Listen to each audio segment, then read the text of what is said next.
Hello and welcome back to the Brit Iron podcast. Today we are running through our team rankings once again. And today it's the 29th ranked team, which is the New York Jets. And of course, Matt and Sam are with me today. And we're very excited to talk about this team. There's a lot of talking points around this team and their division as well, to be honest with you. But before we get kicked off, I'd just like to shamelessly plug our YouTube channel. Please go ahead and like, comment, subscribe that, and also check out our Instagram whilst you're there. We've got a lot of content on there for you guys to check out, which is quite exciting. But I guess we'll start off talking about the Jets. We'll start off with that quarterback room, and the big question I think on my mind is, can Sam Darnold make the jump? What do you reckon? I think he's got everything in place theoretically. They've made the necessary moves on the O-line. Went high and took Mekhi Becton high. If the moves they've made on the O-line, if they can solidify things, I think that is massive for Sam Darnold. Just give him the pocket to throw to. I think he can really step up and become that guy. That he throws a nice ball. I think his issue is going to be that receiving core. There is nothing there that makes me really go, yes, like that is the guy. Really interested to see how Denzel Mims pops up and how he goes in his rookie year. But like we say, it's a rookie. Training camps and stuff are going to be vastly reduced this year because of everything that's going on in the world at the moment. And then the next best option that they've got on that team is at wide receiver, it's probably Brashard Perryman, who, for all intensive purposes, is one of the biggest busts in recent memory from the first round of the draft. So, do not get me started on that guy. As a Ravens fan, he's burnt us for 3 years. Wasted a first round pick on him. It's definitely going to be a guy we differ on. But mate, I'll the cover that less in the I say, fantasy the better. portion. That's the only place I mean, being I'm happy relevant. to talk about it wherever. I just think he's awful, honestly. yeah. Maybe that's a bit harsh, but I think maybe it's again tinted glasses with him. I think But for me, we'll jump into it as we're on it. But yeah, having him on the Bucks, I think I was very scared when we picked him up. I was a bit like, well, why have we done this then? And majority of the season, that's what it proved to be. But I think having Godwin and Evans there, he was never going to really have much space to do a lot. But the thing that really interests me is the end of the season, when Godwin and Evans both injured and missed time. If you look at his stats, maybe more from a fantasy perspective, but if you look at his stats for those last, what are we looking at here, 5 games, he put up serviceable numbers and he did a job when he was more the guy, which I think you could see here is obviously Denzel Mims developing, but I think Perriman's going to be potentially, and if Darnold and him get it together and they're on the same page, a bit of a dark horse, definitely something you get incredible fantasy value on. But I just think in general, he will do a job for them. I think if you give him that opportunity. I think he's got a lot to prove, especially coming out of his time 2 years in Baltimore. And maybe that's where I'm basing this more off, because I know when he was at the Ravens, his hands were not dependable. He dropped a lot. I mean, just looking at his second year, his catch percentage was 28%. That is laughable. Which is very low. First round pick. I mean, Cleveland was 64%, so I mean that's a bit of improvement, and then Tampa 52%. But he's just known as a guy who drops balls, and if he continues that, he's not going to be an asset that the Jets really want to depend on. And that's not what you want from what, for all intents and purposes, is your number one receiver. If your number one receiver is catching less than 60% of the balls, you're not set up to win at all. No, but I think that's reflected. And this is why we're talking about him this early at 29. I think I'm not saying Perriman's going to be incredible and going to be a guy you go out and, fantasy terms, take as your wide receiver one or an early guy. And I don't think he's going to be someone that we talk about and rant and rave about. I think he's just, he's a dependable flex wide receiver free sort of guy, like within your roster, a guy that you can have there and will do you a job.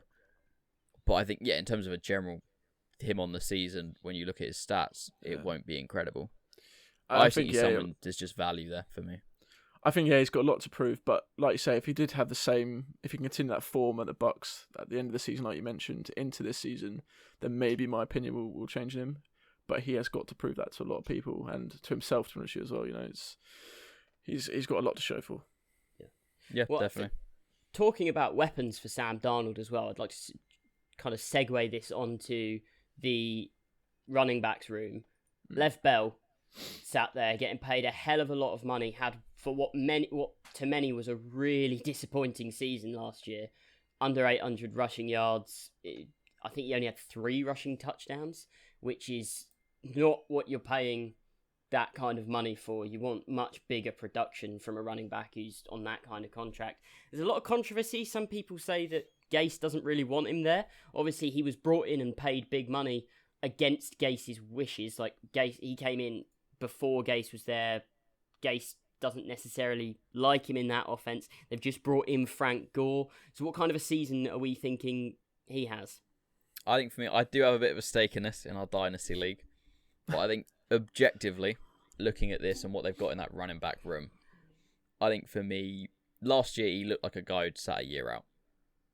He looked a bit rusty. So I think this year it will help. I think them having Frank Gore there, obviously Prime, they brought it in the draft. I am a bit more around him. He's going to be freed up to be a bit more Lev Bell. He doesn't have to be out there every single down and be fully the guy. He can be in a little bit less, but when he is in, it's more targeted, more designed around him. He is obviously going to be the workhorse and the main guy there, but I think Frank Gore just frees him up a bit to be a bit more of that receiving threat as well. Be a bit more of the Lev Bell of old. Be interesting to see if he can still play at that level. But I think for me, I'm hopeful. That's why it's one of the players I'd actually trade for this off-season. Because I think it'll be a bounce back, especially behind this new line.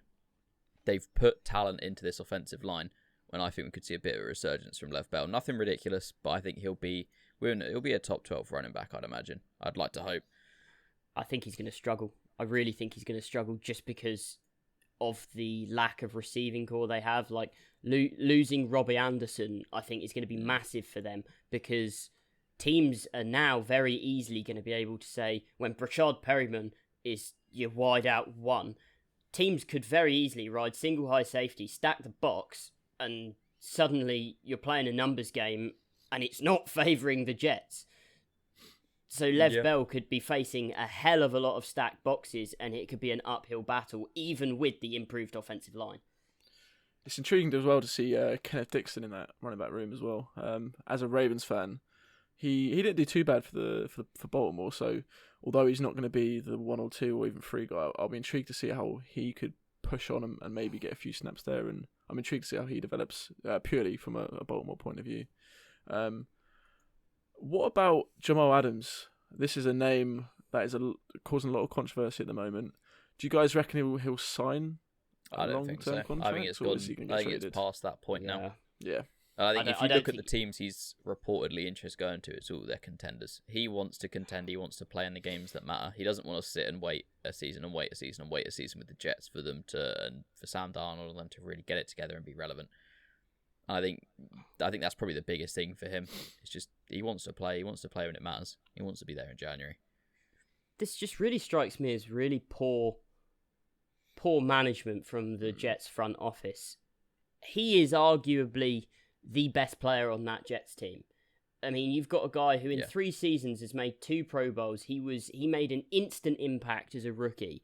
You've had him for a couple of years on a relatively cheap rookie deal, 6th overall pick, and they seemed like they just didn't want to invest in him. I mean, he starts making sounds about wanting an extension, which he deserves. Going into his 4th year, he is probably one of the best safeties in the league at this point, and he could go anywhere and demand money effectively. He has that kind of leverage. But from everything I've heard over the last 6-7 months, it's almost as if he was willing to sign a deal.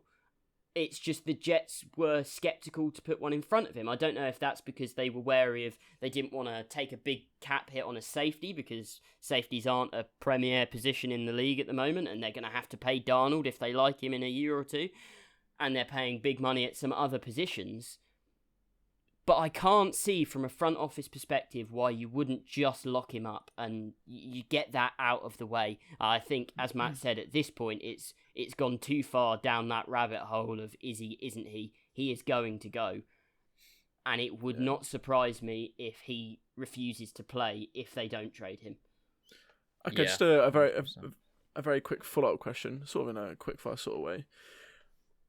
Where would you ultimately see him landing? What would be the ideal spot for Jamal Adams to be next season if he's not at the Jets, which all things point towards being the case? I know there's been a few talks of him going to the Ravens, which obviously as a Ravens fan, I've mentioned it a few times this episode that about them. I would like to see that, but where would be the ideal spot? I'm not sure about the Ravens just because the amount of time, the amount of money that is going to have to be spent on Lamar Jackson. I don't. The thing is, like I said a second ago, safety's not a premier position in the league.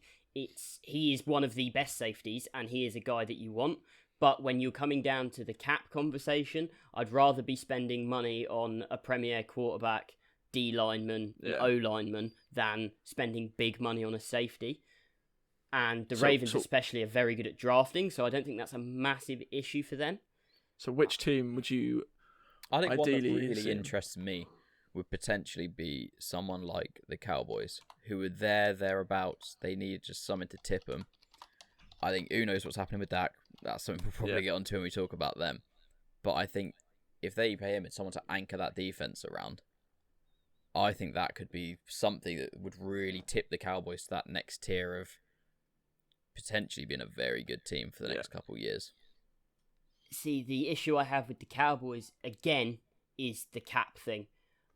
A team that I think would work really well.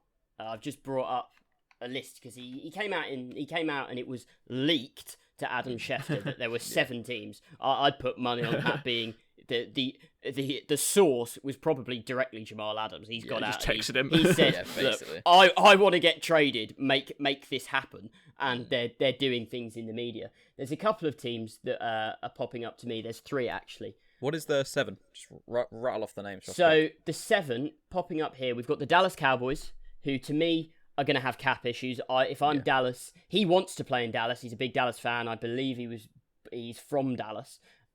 So that would be a thing. They're not going to have the money. He said he wouldn't mind going to the Kansas City Chiefs. Obviously, not going to have the money. Like, they've got so many players to pay, and they've also got Tyrann Mathieu, who's already an anchor on that defense at safety. So for them, that doesn't really make sense. You've got the San Francisco 49ers, who at some point in the next 2 years are also going to have to pay a lot of players, and they're already paying a quarterback big money.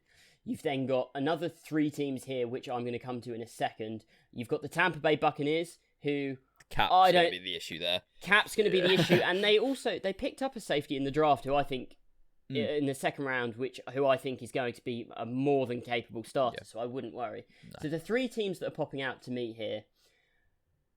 First of all, you've got the Seattle Seahawks, who I think they're a team who could be on the border of contention, and they need that premier defensive player. I really like Shaquille Griffin at cornerback. I think if you pair him with a high-end safety, suddenly you've got the makings of a really solid defense. And we've seen before what the Seahawks can do with a very average defense and very average weapons. Russell Wilson is that good. If you give him a top-end defense, he can win you a championship. Yep. So I really like that. And also, they don't have many players to pay on that defense. There's no one that isn't a roll-in, roll-out kind of guy. They've got a good defense, but no one premier. Mm-hmm. Next up, you've got the Philadelphia Eagles, who I think is the next best team to go to. They're not going to have... They're paying Wentz, but other than that, they don't have anyone who is going to be up for contract straight away. And I think he can come in and he can replace Malcolm Jenkins as a real anchor on that defense, and he can be a big name who can help win them a lot of games. And then my final landing spot that I actually really like is the Houston Texans. They've had a really leaky defense over the last couple of years, and I think I might be one of the only people on the planet who thinks that the D Hopkins trade wasn't necessarily a terrible deal.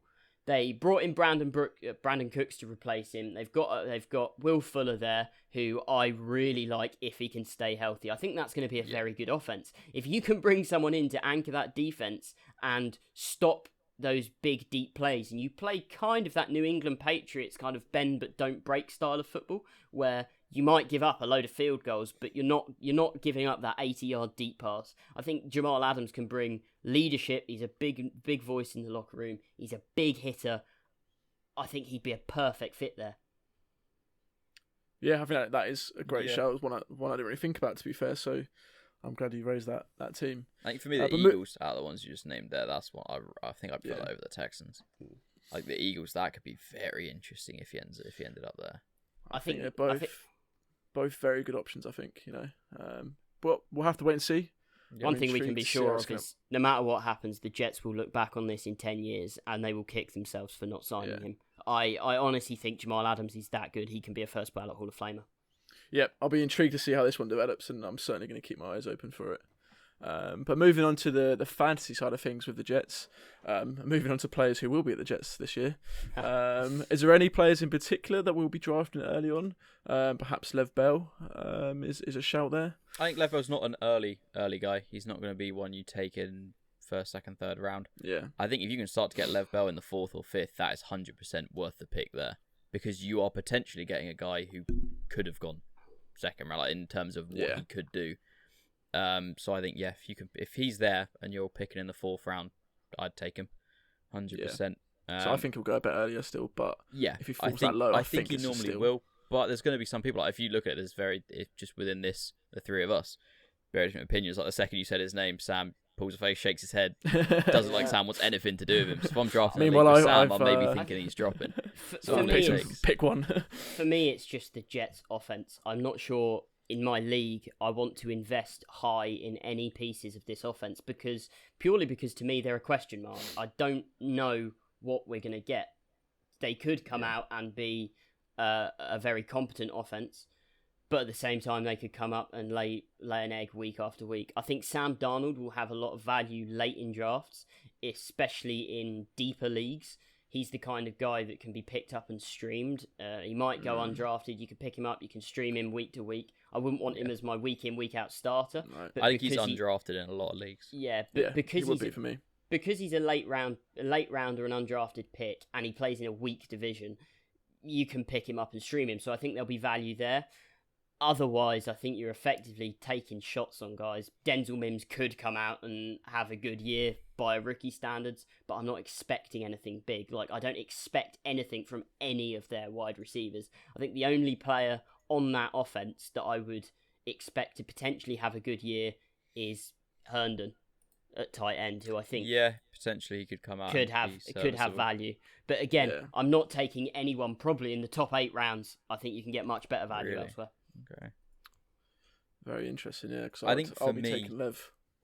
Yeah, Lev Bell is one. I've obviously got in a dynasty league, but if he is, as I said, 4th or 5th round, if I'm picking in a standard one season draft, especially if it's half PPR or full PPR, I'd be jumping and taking him there. Personally, I think for me, Sam Darnold, I don't know. I'm not convinced. I think there's guys I would take ahead, maybe more veteran guys, especially in like a 1-year league. Denzel Mims, well, it's always difficult with wide receivers in their first year, and especially this year where it's such a disturbed sort of off-season, you don't really know what you're going to get.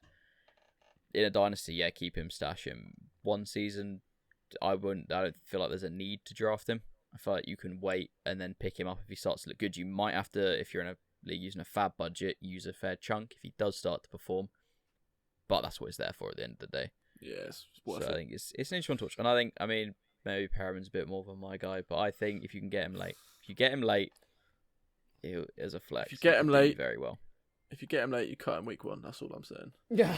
You do not want to carry that guy because he will not carry you. Words of wisdom. Been burned there, mate. Words of wisdom from James. Honestly, I think if you ask anyone in the Baltimore/Maryland region, I think they'd say the same. Baltimore was a little while back. Yeah. See. But you can't. You can't do that in fantasy football. You can't take personal agendas against players into account from years back. It's going to sting you. I've been personally offended by his ability, so okay. Maybe I'm being harsh on him, but I'd like him to prove me wrong. Certainly won't be tagging Brashad Perriman in the link for this one. Yeah, he won't be a guest on our next episode. We will be getting blocked by Brashad Perriman, that's for sure. I guess it'll be just me in that interview then, right? Won't it? Yeah, just not a Perriman guy. I think we may have established that by now. But on that very high point, I think that concludes today's episode on the Jets. So thank you all for listening as ever. I'll just shamelessly plug once again, because that's what I do best. The YouTube channel, go ahead and like, comment, subscribe, and also check out the Instagram, of course, at the Brit Iron, and the same for Twitter as well. And also, we're starting up a follower league for fantasy, so we'd love for you guys to get involved and see how you draft, and see if any of you actually do draft Perriman, because if I don't get there first. Yeah, I mean, that wouldn't be wise. But yeah, thanks for listening, guys, and we'll see you soon.